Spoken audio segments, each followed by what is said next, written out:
Dans cette vidéo, nous allons voir ensemble la création et la gestion de blocs avec attributs. Alors, l'idée, c'est de se dire qu'ici, on a 8 positions de travail et que nous allons insérer des téléphones sur chaque bureau. Alors, téléphone que j'ai déjà prévu ici et que ces téléphones auront des attributs. Alors, j'en mettrai 3. Le premier attribut, ça sera le nom de la personne qui occupera le bureau. Le deuxième attribut sera le numéro de téléphone et le troisième attribut sera le numéro du bureau. Dans un premier temps, je vais convertir ce téléphone en bloc, car pour le moment, vous voyez bien que le téléphone est géré en objet séparé. Alors, avant de convertir ce téléphone en bloc, je vais aller dans mon gestionnaire de calque, créer un nouveau calque que je vais appeler Info. Je vais le mettre en couleur orange et sur ce calque-là figureront toutes les informations que je viens de citer, à savoir le nom de l'utilisateur, le nom de la personne qui occupe le bureau, son numéro de téléphone ainsi que le numéro du bureau. Je vais mettre le calque info en calque courant et je vais donc insérer mes attributs avant de convertir le téléphone en bloc. Je vais zoomer légèrement sur le téléphone de telle sorte à ce que je puisse l'avoir en plein écran. Et je vais cliquer ici sur « Définir les attributs ». Alors cette fenêtre de définition des attributs va me proposer un certain nombre d'options. Alors moi je vais vouloir mettre 4 attributs. Le premier, ça va être le nom de la société. Le deuxième, le nom de la personne. Troisième, le numéro de téléphone de la personne, ainsi que le numéro du bureau qu'occupe la personne. Alors, je vais introduire ces différents éléments, mais je vais le faire un petit peu dans le désordre, ou dans le sens inverse plutôt. Plutôt que de mettre la société, le nom de la personne, le numéro de téléphone et le bureau, je vais plutôt commencer par le bureau, le numéro de téléphone, le nom de la personne et la société à la fin. Alors, vous comprendrez dans un petit moment pourquoi je vais le faire dans cet ordre-là. Le premier attribut que nous allons créer, c'est donc le numéro du bureau. Alors, je vais appeler cette étiquette ou cet attribut, je vais l'appeler bur comme bureau, et l'invite sera entrer le numéro du bureau. Donc, entrer le numéro du bureau. Alors, je vais demander une justification à gauche. J'ai choisi le style de texte à texte comme attribut texte. Je l'avais créé auparavant. La hauteur sera de 1.5, pas d'angle de rotation. Et le mode de cet attribut sera visible à l'écran, ne sera ni constant ni prédéfini, on reviendra un petit peu dessus et n'aura pas besoin de vérification. Alors, invisible, c'est très simple, c'est lorsque vous voulez un attribut qui n'est pas visible mais que vous pourrez exploiter par la suite. Et le reste, je disais, on y reviendra dans un petit moment. Donc, je positionne mon attribut à cet endroit-là. Je vais redéfinir un nouvel attribut. Cette fois-ci, ça va être le numéro de téléphone. Donc, je vais l'appeler tel, comme téléphone, ou même numtel, pour ne pas confondre par la suite avec le bloc. Et là, je vais dire entrer le numéro de téléphone. Alors, je lui laisse les mêmes propriétés. Simplement, peut-être ajouter un petit E ici. Et je vais garder exactement les mêmes options que pour le numéro du bureau. Je positionne ça là, un peu au pif, c'est pas très important.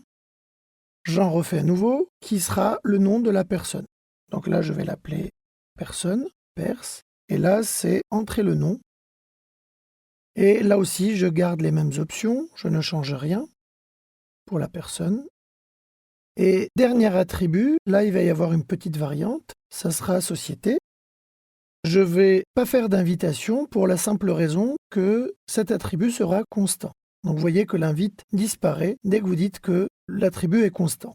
Alors il sera visible, donc je ne coche pas la visibilité, l'invisibilité, et pas besoin de vérifier. Et je disais aussi que constant était le contraire de prédéfini, donc il se désactive automatiquement. Par défaut, vu qu'il est constant, nous allons mettre Video to Brain. Je vais valider. Et je positionne le nom de la société ici. Alors, pour l'instant, nous avons créé les attributs société, personne, numéro de téléphone et bureau. Nous allons convertir l'ensemble en bloc Et c'est ce qui va nous permettre par la suite d'utiliser ce bloc avec attribut. Donc je vais créer mon bloc que je vais nommer, je regarde s'il ne rentre pas en conflit avec d'autres blocs qui porteraient éventuellement le même nom. Moi je l'appelle tel comme téléphone. Je vais choisir un point, ça sera le point d'insertion, et je choisis les objets, c'est-à-dire les éléments du bloc et les attributs. En regardant, je pense qu'on a fait le tour et ça devrait être bon.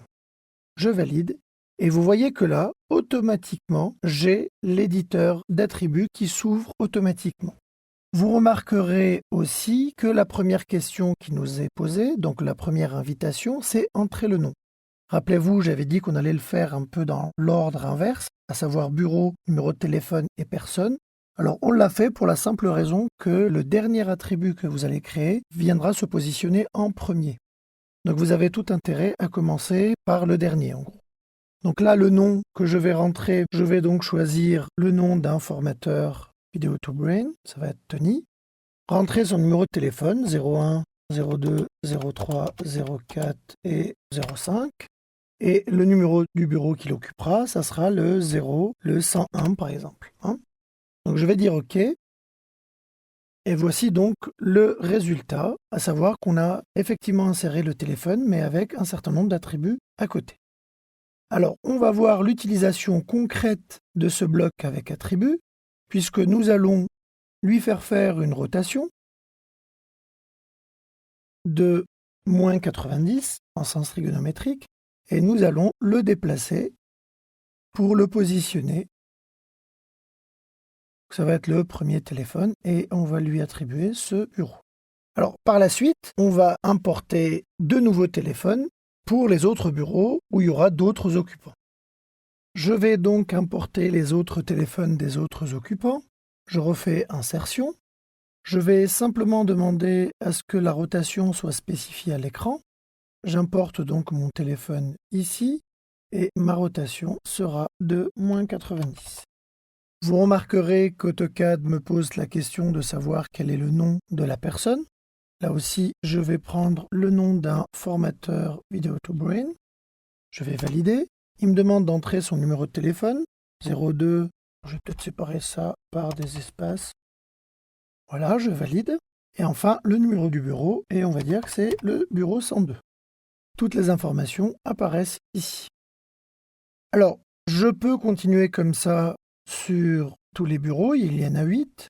Sachez que vous pouvez aussi tout simplement aller dans le début, copier votre bloc de là à là, et en double-cliquant sur le bloc qui est identique à celui que je viens de faire avant, vous avez ici un éditeur d'attributs qui s'ouvre.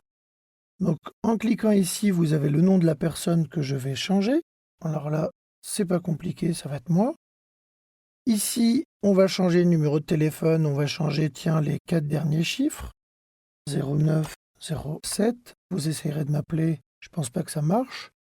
Et là, on va mettre le bureau 103. Donc je vais faire pareil ici. Je vais copier ici. J'édite, je vais changer de nom. Je change de numéro de téléphone. Je mets à chaque fois une petite variante. Voilà, et je mets une variante ici. Et là, je vais mettre le bureau 104. Je dis OK. On va faire pareil vers le bas, à savoir prendre donc ce bloc, le copier de là à là. Je vais changer le nom de la personne. Je vais mettre Birnou. Lui changer son numéro de téléphone et son numéro de bureau. Je vais faire pareil ici. Une copie multiple de tous ces éléments-là. Éditer les attributs. Changer le nom de la personne. Son numéro de téléphone. Son numéro de bureau peut-être. On était au 105, ça va être le bureau 106.